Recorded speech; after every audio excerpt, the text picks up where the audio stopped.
Claro, porque cuando uno escucha la marcha, Susi, ¿sabes qué pasa? Está hecho el programa ya. Sí, sí. Todo lo que uno diga está de más.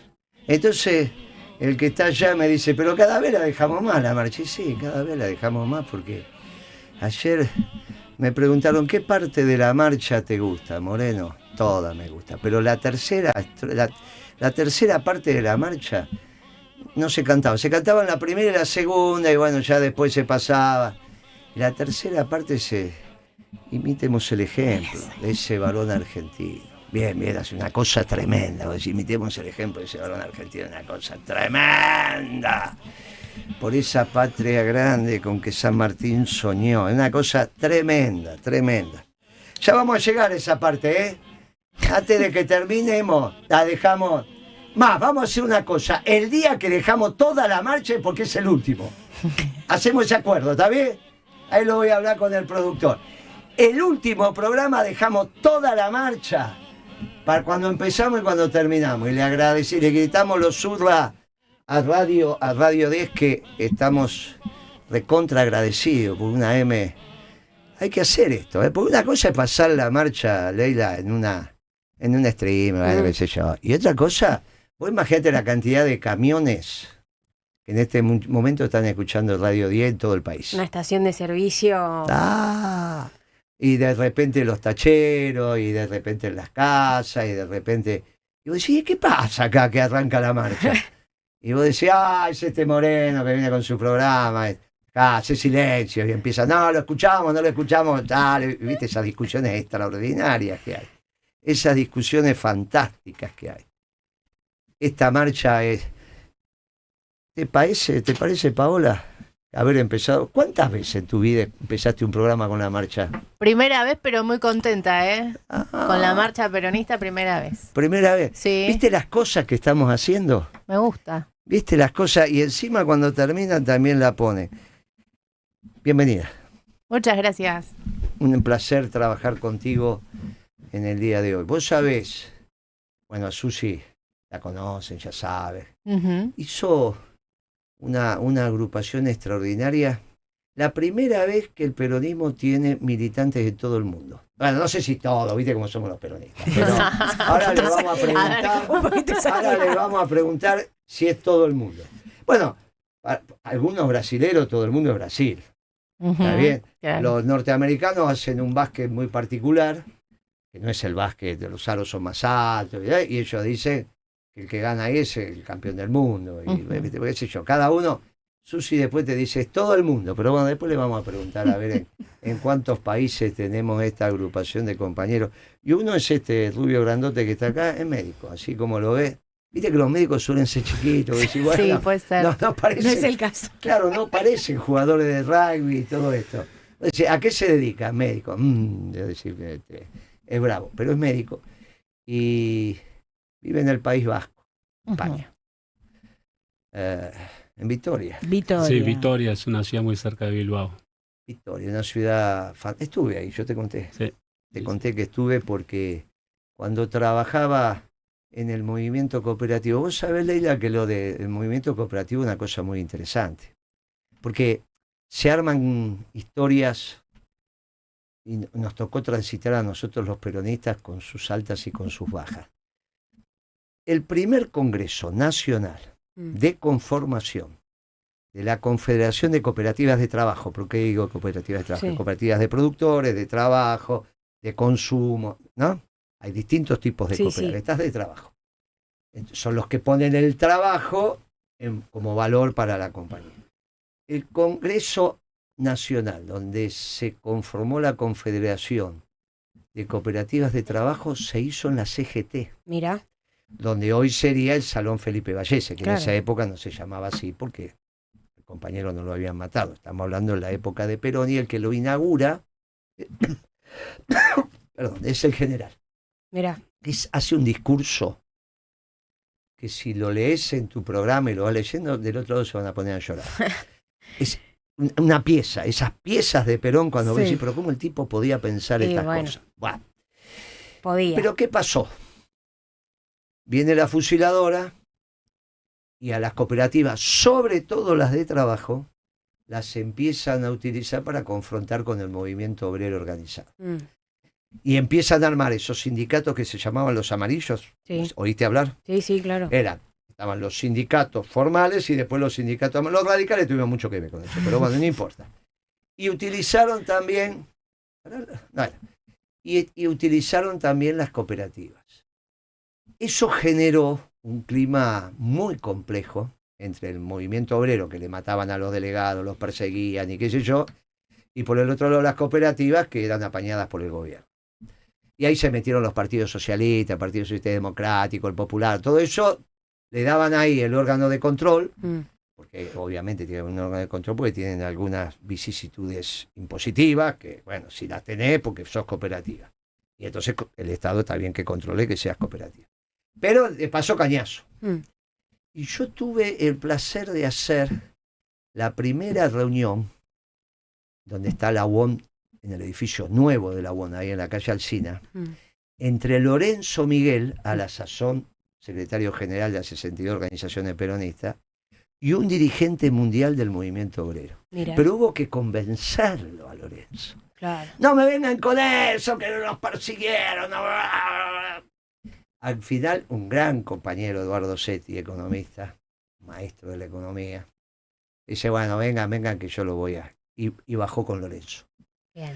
Y se sentaron. El presidente mundial de todas las cooperativas de trabajo del mundo, que hacía parte de la Alianza Cooperativa Internacional, yo era asesor de la Alianza Cooperativa Internacional para Argentina. Mirá. Y vino, eso tiene asiento en Naciones Unidas. Mirá. El movimiento cooperativo tiene un asiento a través de la Alianza Cooperativa Internacional. El representante mundial de las cooperativas de trabajo se sienta con Lorenzo. Y Lorenzo lo miraba. ¿Sabés cómo lo miraba Lorenzo? Le quería sacar los dientes. ¿Sabés cómo lo miraba Lorenzo? Y ese tenía una cooperativa de base en Francia, o sea, él era el presidente a su vez de su cooperativa, claro, donde trabajaba, que hacía la cabeza del Exocet. Los franceses Mirá. son muy buenos en fundición. La ventaja que tenía el Exocet era que penetraba el chaperío de los barcos. Pero para eso tenía que tener un material muy resistente, sin falla. Y lo hacía la cooperativa de este muchacho. Era un señor. Yo la visité. En esa visita que fui a Francia, que pertenecía esa cooperativa al sistema de defensa francés, que era un convenio, el Exocet era un convenio entre los ingleses y los franceses. A los franceses, entre otros, hacían la penetración, el que rompía. Material, andás a ver, obviamente que no le pregunté porque tampoco te lo va a contar. Pero cuando fui a la cooperativa estaban los gendarmes franceses, la cuidaban, era como entrar a una central nuclear, era una cosa... Y ese mismo viaje... Fui a Vitoria. Todo esto para contarle que ya parezco Susi. Para contarte que por qué fui a Vitoria. Está Mondragón al lado con las Claro, fui a hablar con Mondragón. Mondragón, una estructura muy particular también cooperativa.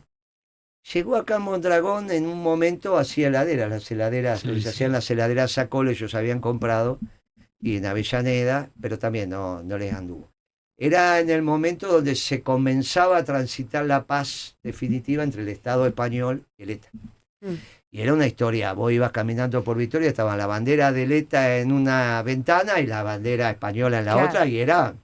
Como ahora, ¿no? Sí, parecido, se fue bajando un poco, pero lo hemos visto en los últimos años. Bajó, ahora bajó mucho. Incluso...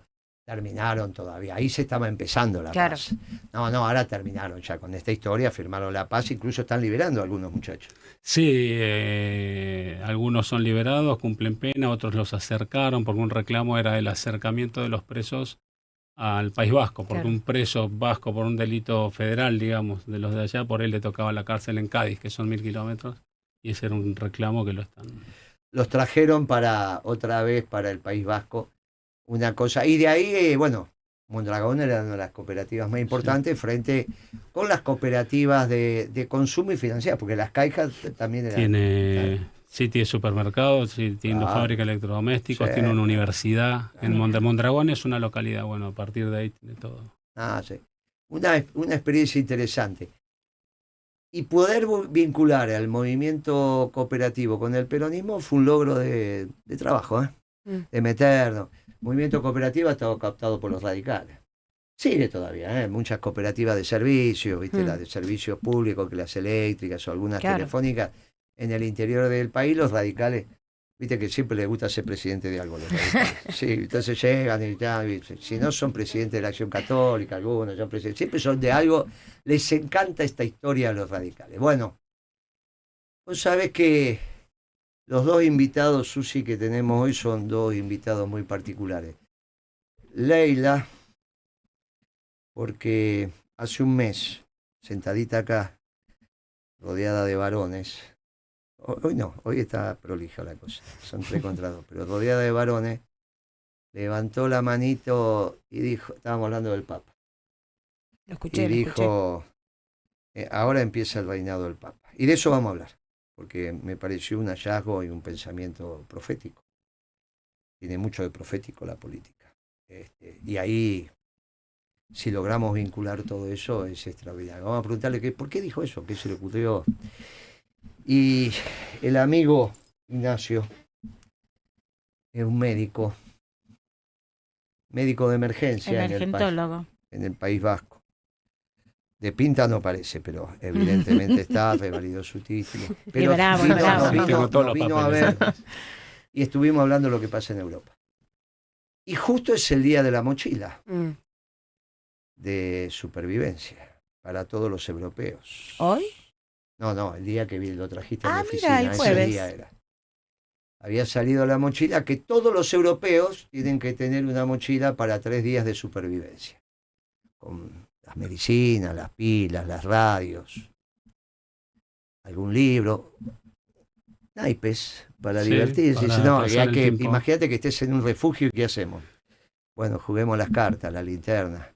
¿Se están preparando para qué? Bueno, nos lo va a contar porque justo está viviendo y aparte. Y me pareció interesante porque hablar del Papa implica amor y paz y hablar de la guerra en Europa, me parece que juntarlos nos venía bien. Para este momento que el mundo se está ordenando sobre un espacio distinto, con Putin y Trump, y gracias a Dios con el Papa, con instituciones viejas que tienen que construirse la nueva ingeniería. Estas instituciones vienen de Bretton Woods, vienen del 44, con otros nombres, pero tanto el Fondo como la Organización Mundial de Comercio vienen de aquella época. Fue la última discusión interesantísima en términos académicos que yo estudié y que después no vi más. Ahora son las discusiones. Fue entre era el segundo del secretario del Tesoro, que es rango ministerial en Estados Unidos, un señor que se llamaba White, y Keynes, el amigo de Kissinger. Y ahí ganó la postura de White, obviamente, para hacer la postura norteamericana, para hacer esta institución, que es el Fondo Monetario Internacional. Y también algo anterior, que era un acuerdo general de tarifa, que después se transforma en la Organización Mundial. Esas dos, la Organización Mundial de Comercio y el Fondo Monetario Internacional, también se terminaron con la globalización, hay que ordenarlas. Van a aparecer otras instituciones, ¿cuáles no las sé? A una de esas instituciones, el gobierno, que es el fondo, le pide un préstamo, que sí, que no, que 20.000, que lo doy a conocer, que no lo doy, que sí, pero va en cuota, no viene en cuota. El problema mayor no es eso. El problema mayor es que el problema económico serio que tiene la Argentina no se resuelve con ese préstamo. Tiene nada que ver, tiene nada que ver. El problema que tiene el gobierno de Milei por sus propias decisiones es que los dólares que salen son los más que los dólares que entran al país. Porque los dólares que salen no es solo por turismo, las importaciones, el pago de los intereses de la deuda, el pago del capital de la deuda, los $100 que mandaban los venezolanos a Venezuela, que antes eran un montón y ahora me dicen, me tengo que ir del país porque con $100 allá, que acá no sirve para nada. No los puedo, no, listo. Tengo que, y no puedo, aparte, porque antes ahorraba para $100 y ahora ahorro para... No significan nada. Me tengo que ir. Bien, el problema mayor, y esto es en cualquier economía, es cuando no solo se demandan dólares para todo eso, Sí, cuando se demandan dólares porque no querés el peso, Mm. que es lo que empezó a pasar. Ahora se juntaron dos demandas de dólares que van sobre las mismas reservas del Banco Central. La que hacen aquellos que necesitan importar banana, y podemos vivir sin banana, sí, sin café, sí. Pero hay cosas muy difíciles. Por ejemplo, si no importás amoxicilina, no hay amoxidal, que es una marca. Sí. Pero hay que estar sin amoxicilina. ¿Cómo le curas las anginas? No, tomate este yuyito. Se arma un lío, muchacho. Hay cosas que hay que importar sí o sí. Hay que pagar los intereses de la deuda, nos vamos de turismo, bla, bla. Pero aparte dijeron, me parece que esto no funciona, y van con peso y compran dólares. Bueno, hay cepo, no lo pueden comprar, te compran el negro y sube el valor del negro. Por eso el cepo sirve en tanto y en cuanto no te presionen el billete negro, el blue, porque si el blue se va a 3.000 pesos, no hay cepo que valga. Claro, como somos una economía bimonetaria, el peso y el dólar funcionan, uno para comprarlo de mediano y largo plazo, el dólar, un auto, una casa, y lo otro para comprar el pan, la carne, el peso. Somos una economía bimonetaria. Cuando te pasan estas cosas, una corrida cambiaria se puede transformar en una corrida bancaria, porque empiezan a sacar los depósitos y se te arma un lío muy grande.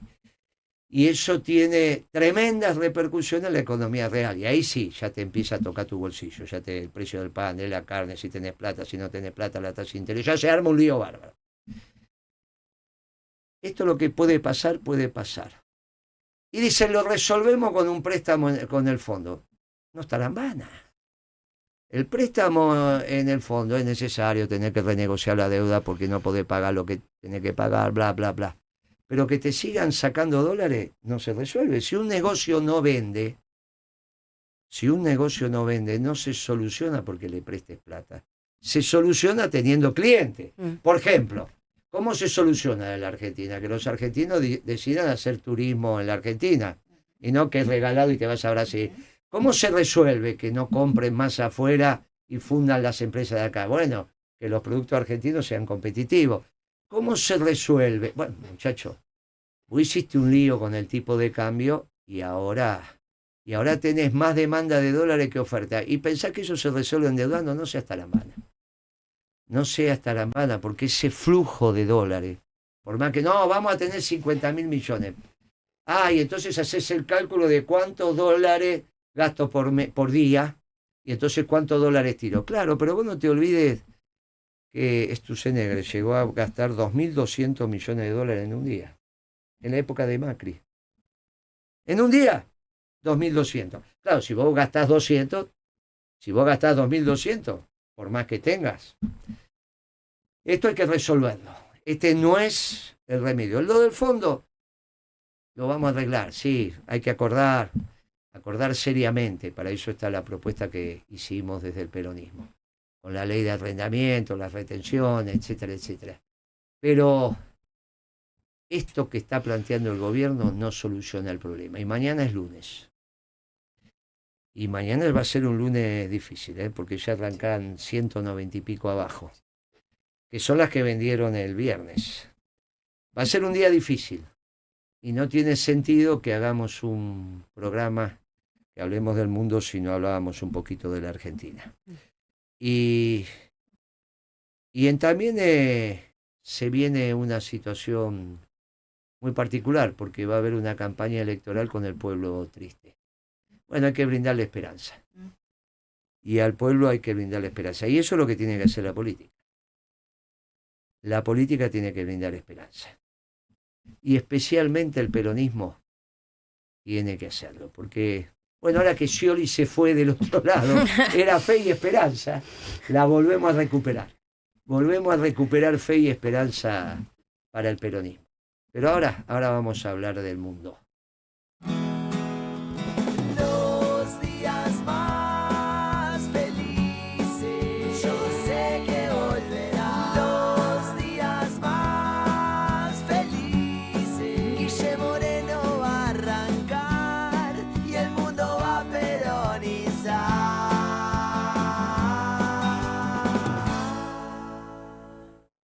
En Trulinol en Argentina somos líderes en control de plagas. Combatimos todo tipo de plagas, roedores, mosquitos, cucarachas, hormigas y mucho más. Con más de 1000 empresas que nos eligen cada día, garantizamos calidad, cercanía y efectividad comprobada. Mantén tu empresa o espacio de trabajo libre de plagas. Llámanos al 4551-5359. Entrá a www.trulinolenargentina.com.ar o buscanos en redes sociales, @Trulinol en Argentina.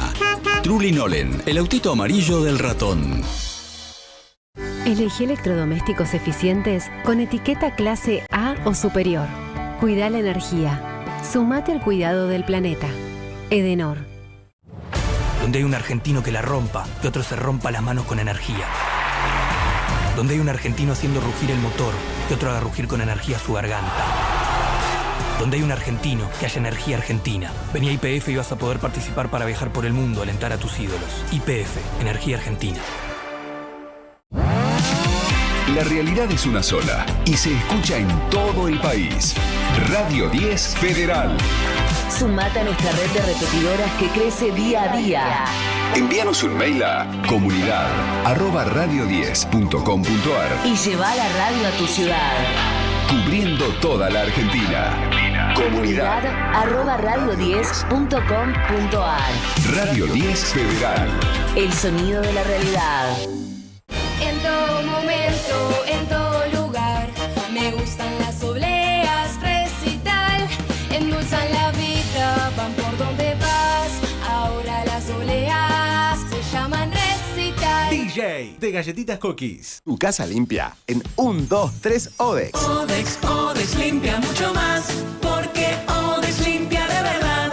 Odex limpia mucho más, porque Odex limpia de verdad. BBVA presenta a Miguel Ángel Solá y Maxi de la Cruz en Mi Querido Presidente. Un presidente, un psiquiatra y un tic muy particular. El exitoso regreso de Miguel Ángel Solá a los escenarios argentinos. Últimas 3 semanas de Mi Querido Presidente. Entradas en venta en plateanet.com y en la boletería del Apolo. Clientes BBVA 20% de reintegro y 3 cuotas sin interés. Mi Querido Presidente en sus últimas 3 semanas. Hoy 20-30 horas. Vamos con Tara Borelli Rentacar. Acompaña Hotel Broadway. Tentate con Chicken Chill. Pero bases y condiciones en bbva.com.ar. Cuando en 1955 cayó el gobierno justicialista, el Estado económico que lo había recibido con 3.500 millones de deuda externa, de dólares, de deuda externa, lo dejó por primera vez sin deuda externa. Nosotros habíamos repatriado totalmente la deuda. Los días más felices. En Radio 10.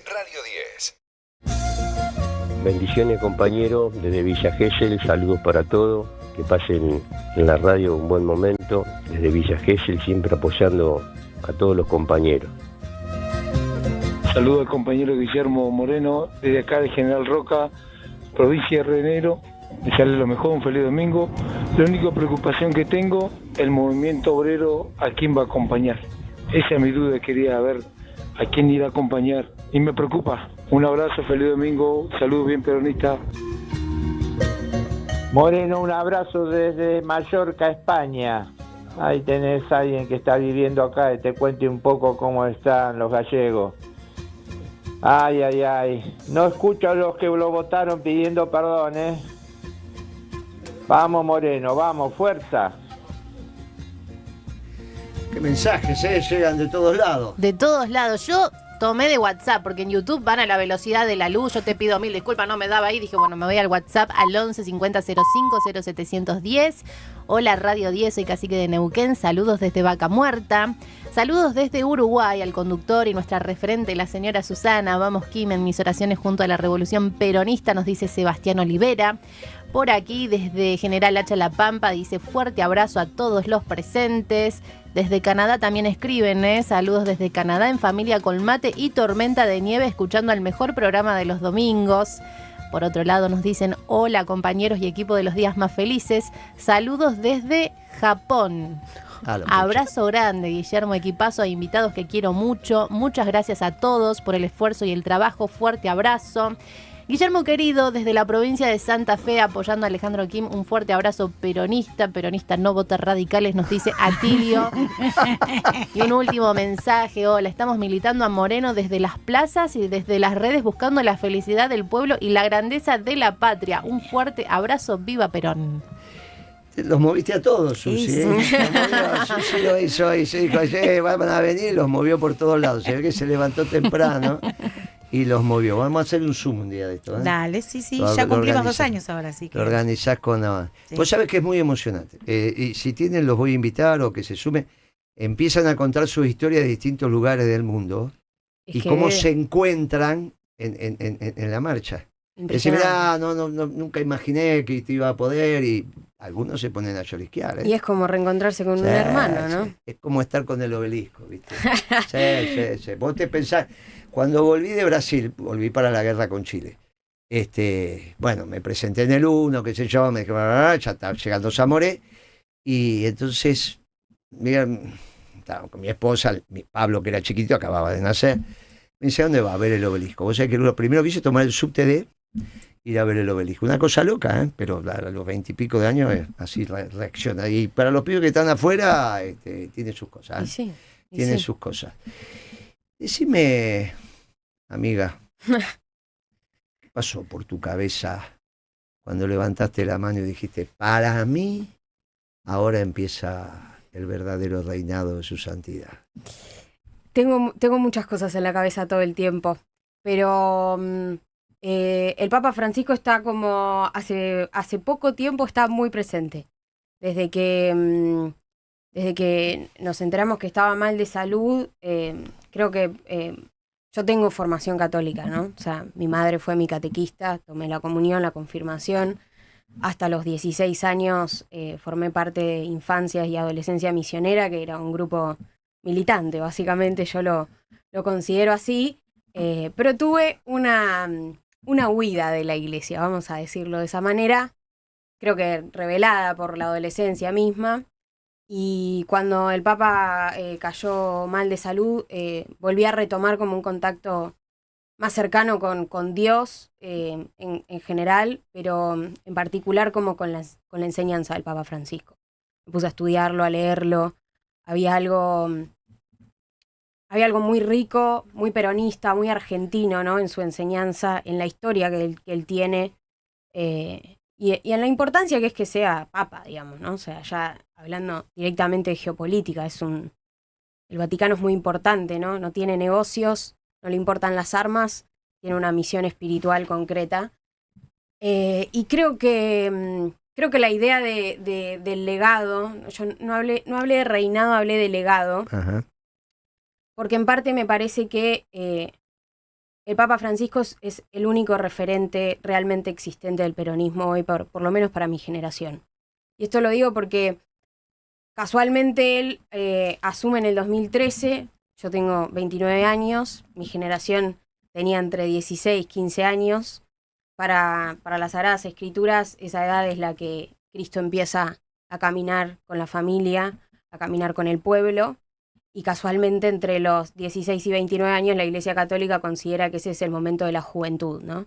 Que es un momento ya no de ser paternados, pero que es el momento en el que uno aprende, básicamente. El que aprende a caminar, el que aprende a peregrinar, en el que se prepara para la vida, la misión que le encomendó Dios. Esto en un lenguaje más católico, que entiendo que la audiencia va a entender, pero en un lenguaje más político, quizás más propio, personal de mi generación, es también el momento en el que la política empieza a soltarnos la mano considerablemente, ¿no? 2013, después llega Mauricio Macri, y después tenemos una cantidad de gobiernos que empiezan a fallarnos sistemáticamente, y la búsqueda incesante de los militantes y de personas como yo, que empiezan a ver en la política, bueno, desilusión, básicamente. Y el Papa Francisco acompañando eso paralelamente con sus enseñanzas, ¿no? Hablando del ambiente, hablando de la guerra, hablando del capitalismo, hablando de la injusticia. Entonces yo creo que llegada a esta edad, a los 30, y el Papa Francisco, ya habiendo tenido unos cuantos años de legado, de trabajo, de palabra, empieza a mostrarnos que, bueno, hay que hacerse cargo, ¿no?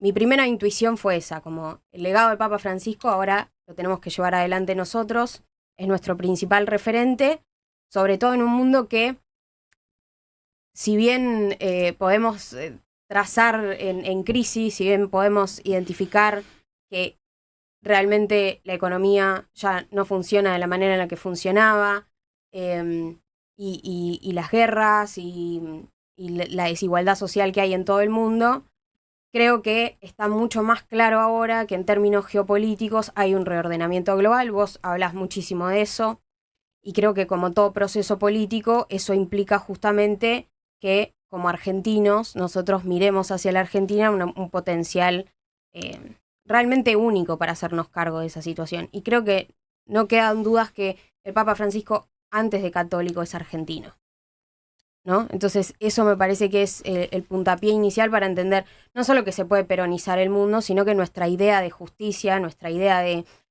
la teología del pueblo, que el Papa Francisco fue un gran pensador en los 60, en los 70, para pensar el rol de la Iglesia Católica y cómo se pensaba justamente el poder popular, es una noción que es interesantísimo y no solo riquísimo, que pueda ser desplegada en todo el mundo, que todo el mundo le llegue lo que como argentinos nosotros sabemos que es el poder, ¿no? Que nace desde abajo y que se construye con organización y que tiene una misión y que es justamente la alegría y el amor que habla Cristo, sin lugar a dudas, pero que también habló Perón y que como argentinos nosotros lo vivimos.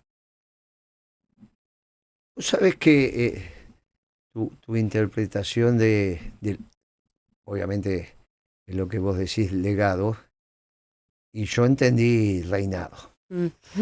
Y lo entendí en términos de lo que primero me satisfizo, porque lo estaban dando por muerto muchas veces, y que nosotros dijéramos, no, el tipo aguanta, fíjate, no, Dios todavía no se lo lleva. No se lo lleva porque tiene cosas para hacer. Y de hecho hoy en el Ángelus dijo cosas bravas sobre la guerra y la paz.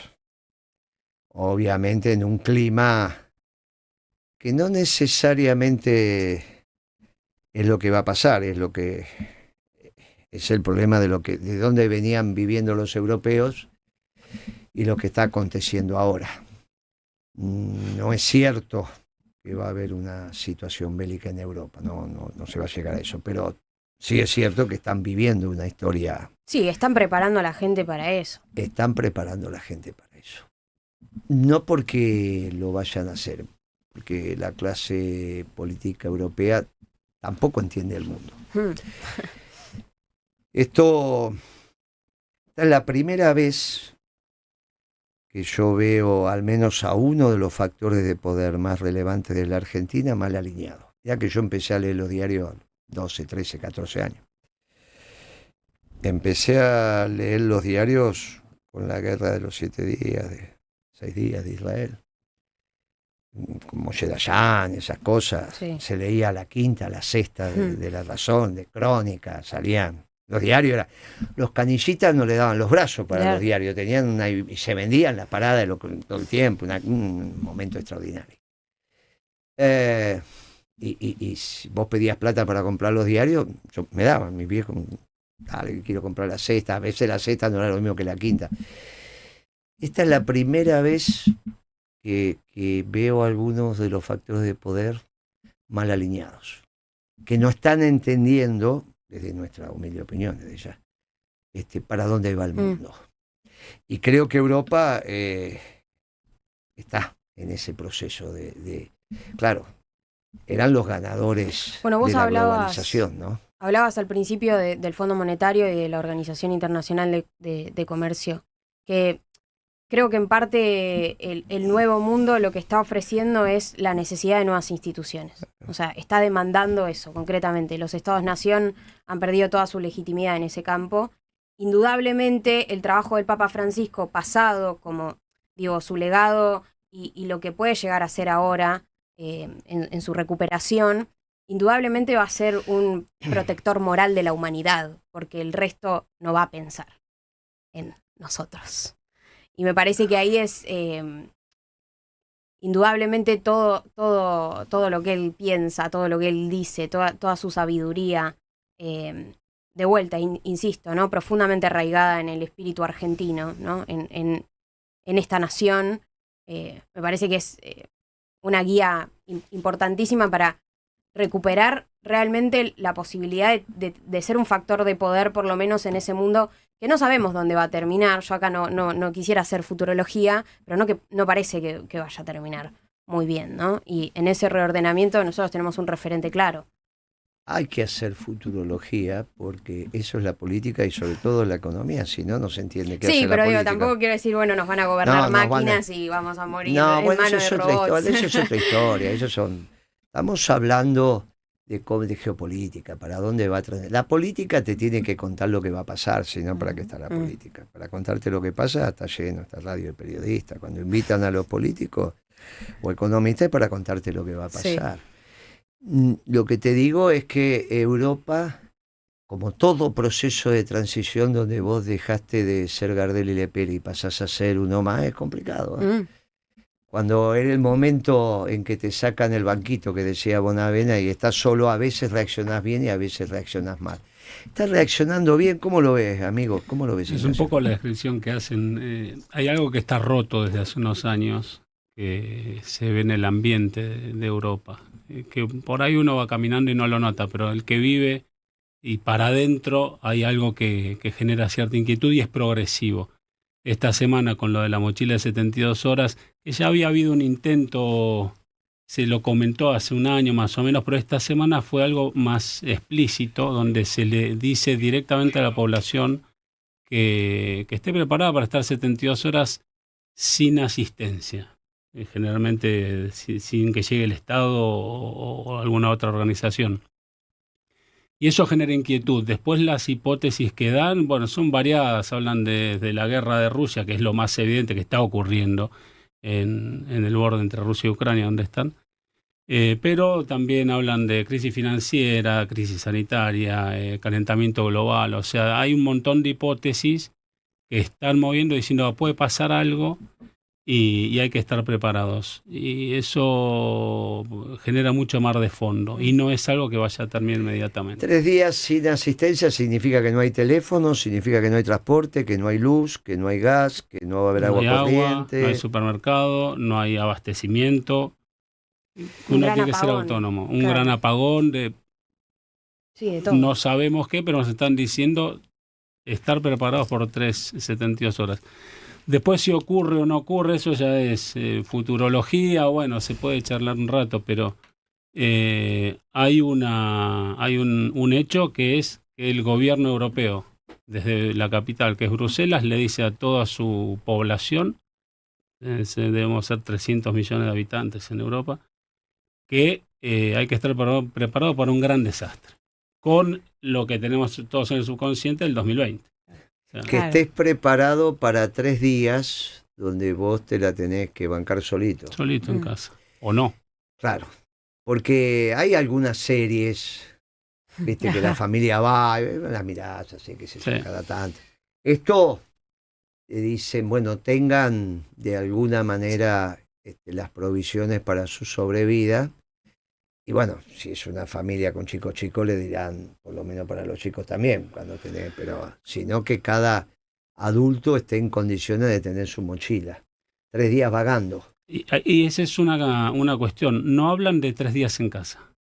Cuando dicen mochila, es mochila individual y es que tenés que estés listo para salir y estar en... ¿Qué ganan inculcando tanto terror en la sociedad? No sé si es terror. No sé si es exactamente terror. Creo que es un tema de organización, en principio la sobrevida, pensando ellos que después va a estar la voz de mando, que para algún lado van a ir. Claro. Todos los caminos conducen a Roma, era porque las centurias, la infantería romana, caminaba con 35 kilos de peso, a una velocidad de 7 kilómetros por hora, 10 horas, después descansaban. O sea que hacían 70 kilómetros por día, con 35 kilos de peso. Llevaban también sus provisiones, ¿no? Que en ese caso tiene que ver con los porotos, con las legumbres, Sí. bueno, en general, y cazaban algo, de ahí sacaban alguna proteína, pero básicamente se alimentaban con el guiso, que también ese es un hallazgo de los romanos, el poder alimentarse con poco peso y que cada soldado llevaba su ración. La caminata y que la población esté 3 días caminando, supongo que es para grandes desplazamientos, y están preparadas en distintas hipótesis de acontecimientos. El cine adelanta a veces esas cosas. Sí, obvio. Por ejemplo, hay una película sobre la guerra civil en Suecia. Tremenda. No sé si la viste. No. Buscala, hace algunos años. No sé cómo en Suecia. ¿Qué producción es esta? Una guerra civil tremenda en Suecia. Los dos bandos. Bueno, obviamente que izquierdas y derechas, Sí, esta es sí. un poco la historia. No tiene importancia eso, no es el... Pero no te lo hubieses imaginado, sino... Hay películas policiales complejas también de los países nórdicos, que te desordenan, ¿qué les está pasando con este cine? Porque la caída del muro de Berlín tuvo que ver con las películas que adelantaban. La Casa del Octubre Rojo quizás fue una de las más, pero había películas menores que te estaban indicando la degradación que estaban sufriendo. Ojo, este cine empieza a hacer cosas. Nos empiezan a decirte cosas de Europa que están... Y esto de la mochila es un tema. Y contra eso aparece el Papa pidiéndote paz hoy. Sí, insistentemente. O sea, es lo que viene haciendo desde que asumió. Vos sabés ¿no? que tiene una relación, o tenía al menos una relación con Putin a través Sí, del claro. patriarca, de la ortodoxa rusa. Claro. Que yo me acuerdo de la última vez que se habían encontrado en Cuba. La verdad, uno hacía un viaje, el otro era por la paz en Colombia también. Y que sí, que no, que bli, blu, bla, y se encontraba. Con Trump no llegó a tener ese Todavía no, es verdad. Pero bueno, su vicepresidente, está asumiendo un carácter católico también, ¿no? O sea, Se está reconvirtiendo. sí, se reconvirtió, bueno, habla bien del Papa, lo tiene como referente. No sé qué tan real es, ¿no? Pero bueno, ya es una señal, por lo menos que lo nombre, que lo halague. Sí, yo creo que es una gran alianza de Occidente la que tiene que gestar el Papa Francisco, ¿no? Y que su mirada, hace ya algunos años él está mirando mucho en Asia, está mirando mucho en África también. África pasó de tener 2 millones de creyentes a tener 200, lo cual habla también de un trabajo que él está haciendo de hormiga, pero que en definitiva él creo que es muy inteligente en saber dónde la Iglesia Católica puede encontrar resistencia ante la guerra, ¿no? Que se quieren imponer en esos países. Y me parece que es Rusia, Estados Unidos y el Vaticano, que en realidad el Vaticano son todos los demás países, ¿no? O sea, no es solamente Roma, es Argentina, es Latinoamérica, es el sur, El Vaticano es viaja Sudáfrica. con el Papa. Claro. El Vaticano está donde está el Papa. Es muy interesante, y para los que estudian Derecho, analizar la estructura jurídica del Estado Vaticano.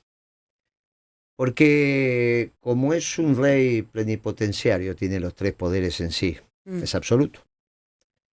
Es el último reinado absoluto. Sí, total. Después hay dictaduras por ahí, pero el último reinado absoluto es el de él. Él podría vender el Vaticano. Se lo pregunté teníamos que hacer un trabajito. Y le digo, no, pero no ponga a estudiar el derecho. Manden un abogado que sepa. Y bueno, me llamó. Esa sabes que esa anécdota la habrás escuchado, que me llama la recepcionista de la embajada y me dice, ministro, porque ahí se dice, no, ministro, te dice, es una de las categorías de la Cancillería. Es el que va abajo de embajador ministro, dice, sí.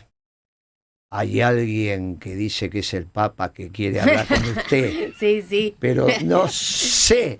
Pásemelo, le digo, porque es el Papa. Claro, yo le había pedido a la mañana que me mandara. Y te lo mandaron a él. Me pasó el nombre. Fue él. Claro, me pasó el nombre del abogado. Pero vino el tipo y fue una conversación extraordinaria. Sí, claro. Al punto que le dije, ¿pero usted me quiere decir que el Papa puede vender el Vaticano? Sí, no lo va a hacer. Claro. No lo va a hacer. No creo que ningún Papa se atreva, pero podría. La estructura jurídica del Vaticano termina en el Papa. Mirá. Claro, termina en el Papa. Él acusa, pone la sanción y lo mete preso. Todo esto al mismo tiempo. Es ejecutivo, legislativo, judicial. Por eso no puede estar cualquiera. Pero mira lo que estoy mirando ahí, pero bueno, lo vamos a. Sí. Me distrajo. Hubo controversia. Sí, me distrajo. Qué grande, Alequín. Sí, pero me distrajo. Pero no lo había visto. Está que el Papa esté hablando de este mundo que por un lado te están planteando algunas confrontaciones y del otro lado él lo hizo un ángelus donde diga, es difícil estar acá y mirarte en la televisión que aparezco, desaparezco, no sé qué están haciendo, pero ¿cuánto dura eso que están pasando? Llamás al 5N, llamás al 5N y decirle que lo saque porque me distrae del programa, no sé qué es lo que pasa. Entonces se ríen todos acá. Entonces, me parece que en ese esquema, y con Trump diciendo soy hombre de paz, no hubo bombardeos masivos con Trump. Eso, no. El músculo militar empezó inmediatamente con Biden, inmediatamente. Sí. Y Putin, bueno, avisó varias veces que no tenía que ser con Ucrania, que tenían que mantener la prudencia. Pero los europeos no pensaban que hablaba de verdad Putin, ¿no? No le creían. Ahí viene la discusión. En general, digamos, el planteo de la mochila y de un montón de cuestiones que se están dando en Europa parten del supuesto de que Rusia va a invadir Europa. Y de ahí después cada uno tiene su idea y la realidad. Pero ese es el núcleo de la cuestión. Si le creemos en general, en España estamos muy lejos del frente de la zona de contacto y quizá la preocupación personalmente para mí, que tengo un hijo de 18 años, sería que hubiera un reclutamiento masivo en algún momento. No es algo que podría pasar pasado mañana, esas cosas llevan tiempo. Pero ese es, como yo digo, es cómo llega la crisis a la puerta de tu casa. No, yo estoy lejos, pero... Es muy interesante porque no hay estrategia militar ofensiva con armas nucleares salvo las tácticas. Se termina todo. Claro, entonces no hay posibilidades. Sí podía Estados Unidos con Japón, claro, porque está todo el Pacífico en el medio. Pero vos no podés pensar que a París, porque ahí hay un problema muy serio.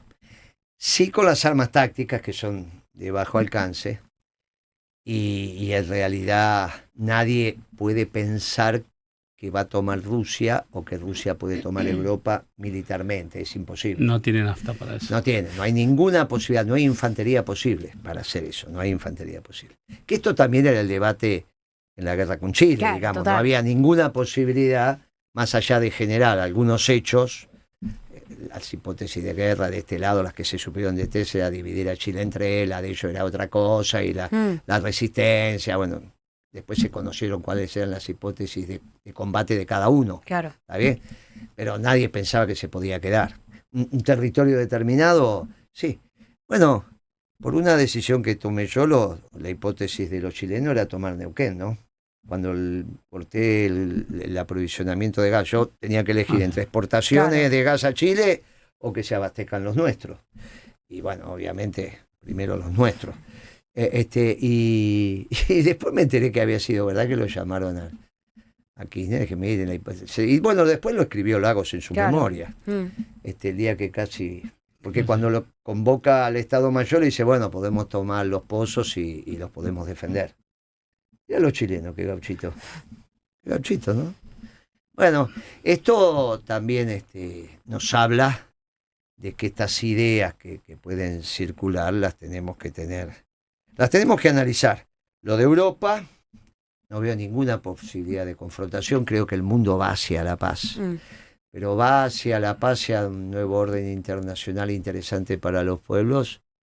Sí, el Papa tiene una presencia activa, que es la que está teniendo, ¿eh? Porque hoy hizo leer el Ángelus, ¿no? Sí, sí. Pero habló de las sucesivas guerras, de todo lo que nos está pasando. Habló también de Sudán, porque en Sudán... Habló de Sudán, sí, total. Bueno, tuvimos esta catástrofe ahí, Mi lo que hermano. era la vieja Birmania, que también están en guerra civil. Sí, son zonas. Ahí está, también están en guerra civil, y lo que pasa en Medio Oriente. Bueno, como el Papa siempre habla, ¿no? Que esta idea de que quieren instalar de que hay guerras religiosas, ¿no? Ocurriéndose, y en realidad es el negocio de la guerra funcionando. Claro. Porque el Papa es el guía espiritual de la humanidad, y lo que vos dijiste de este Occidente ampliado con los principios teológicos correctos, con un Dios que no es la primera persona del singular, como piensa Milei, sino la primera persona del plural, que Dios es nosotros, se va a ir imponiendo. Va a ser un Occidente bien interesante, este Occidente ampliado, que no pensamos que lo íbamos a vivir, que no pensábamos que lo íbamos a vivir. Es un mundo que el peronismo estuvo esperando durante muchos años. Por eso todos te vas a capaz que la agrupación que tenés en el mundo, Susi, la vas a tener que recrear, porque muchos de esos van a estar volviendo. Sí. Con un gobierno peronista van a estar volviendo. Ya muchos lo dicen. Porque en un gobierno peronista, y sabés que debato que por ahí hacen parte de la red de negocios argentinos. ¿Para qué nos sirve esa colectividad argentina? Claro, obvio. Mundo? Ellos quieren volver. El hijo de él. Sí. El Yo hijo les de él. digo a muchos, pero piensen en viniendo. los negocios como hicieron los europeos en la Argentina. ¿Cómo se hizo la belga, un mayorista de ferretería? Mandaron un familiar de allá para acá, porque a quién le tenían confianza que le mandaban la mercadería y que les iba a pagar. ¿Está bien? Che, mando el primo bobo, mando el tío vago, andá allá. Bueno, no iban a mandar, nos mandaron lo que mandaron. Y así se hicieron. Y si nosotros ya los tenemos. Imagínate vos viajando por allá, haciendo negocio de acá Todo para allá. sea por la causa. Ese problema tenés. Claro, porque la política tiene que llegar también a un punto donde los cargos vuelvan a ser lo menos relevantes. Vos fijate que en internacional no solamente hay compatriotas. Me presentaste ecuatorianos, peruanos. Vino un matrimonio ecuatoriano que dice somos peronistas. Argentinos nacidos en otra tierra. No, digo como... No, peronistas. El argentino nace donde quiere. Peronistas no compatriotas. Sí, y bolivianos también, hay varios. Bolivianos también. El Tano, españoles. Hay uno en Portugal. Nos están leyendo. Ingleses. Están encontrando respuestas que no encontraban en las doctrinas tradicionales, y ahí nos encuentran con nosotros. Es fantástico lo que está pasando. Y en este mundo se nos abrió el mundo. ¿Viste cuando dicen al 9 se le abrió el arco y entonces empieza a hacer goles de todos lados? Al peronismo se le abrió el mundo. Gracias al Papa Francisco. Sin duda. En una doctrina que preexiste al Papa, que es el argentino más importante del mundo, sin ninguna discusión. De toda la historia de nuestro pueblo es el argentino más importante. En una doctrina que preexiste, el Papa, el gran difusor de un nacionalismo de brazos abiertos que construye puentes y no levanta muros. Y tenemos que militar esa causa, sí, militando la causa nuestra, porque es la causa de los pueblos. Y se tiene que trabajar contra lo que no nadie puede hacer, lo tiene que hacer él con Trump. Y tiene algunos años por delante. Está bien, ¿eh? Le dieron el alta, hoy ya escribe, ya hablan por él, pero lo que necesitamos de él es que el Espíritu Santo que lo eligió lo siga conduciendo. Está iluminado y con su luz nos ilumina a todos. Y vuelve también a aquella Argentina de Dios, Patria, Familia. ¿Con quién hicimos este programa? Agradecemos a nuestros invitados de hoy, Leila Bechara, comunicadora, Ignacio Hernández, médico, y el staff en la producción, Manuel Luquetti y Juli Quintero, en la operación Sebastián Merani, edición Robertino Ríos, redes Manuel Luquet, streaming Germán Eiras, coordinación Cristian Carballo, dirección general Sebastián Pedrón, locución quien les habla Paola Barrio Nuevo. Y 2 agradecimientos. Primero a Susi, que hizo esta agrupación extraordinaria a escala internacional. Y después a los que conducen la radio, sus funcionarios, los accionistas también. Yo me emociona escuchar la marcha por los caminos del país. Esto le hizo muy bien al peronismo y siempre voy a estar eternamente agradecido. A ver qué le escuchamos.